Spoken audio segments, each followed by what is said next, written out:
চলে আসলাম অষ্টমীর লাঞ্চের থালি নিয়ে। চলো দেখাই কি কি আছে। আজকে স্পেশাল রেসিপি করেছে। এখানে আছে বাসন্তী পোলাও, কি সুন্দর দেখো, ব্রাউন কালারের কাজু বাদাম। এখানে আছে একদম বালিশের মতো ফোলা ফোলা বড় বড় বেগুনি।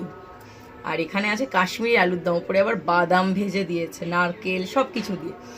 এই দুটো রেসিপি তোমরা চ্যানেলে পেয়ে যাবে ডিটেলসে। এটা কম্বো কম্বো। আর তার সাথে আছে হট গোলাপ জামুন। তো খেয়ে দেখি, প্রথমে কাজু বাদাম খাই। শুধু কাজু কে খায়? আমি আমি সত্যি তোমাদের যদি আমার মায়ের হাতের খাবারটা একটু খাওয়াতে পারতাম, এটাই আফসোস।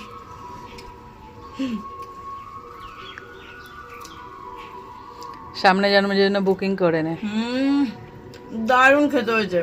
মানে মিষ্টি মিষ্টি পোলাওর সাথে আলুটা দেখো কত সুন্দর, মানে সেদ্ধ হয়েছে পুরো, একদম একটুখানি চাপ দিলেই মিশে যাচ্ছে। চার সাথে আবার বেগুনি, বেগুনিটা খাই। স্বর্গসুখ নাকি? সর্বসুখ। খুব খুব ভালো লাগছে। তোমরা এটা ট্রাই করো, অষ্টমীর দিন বলবো দারুণ লাগবে। এবারে মিষ্টিটাও আপনি খেয়ে দেখেন।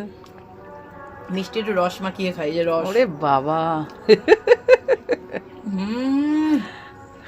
ব্যাপক ব্যাপক।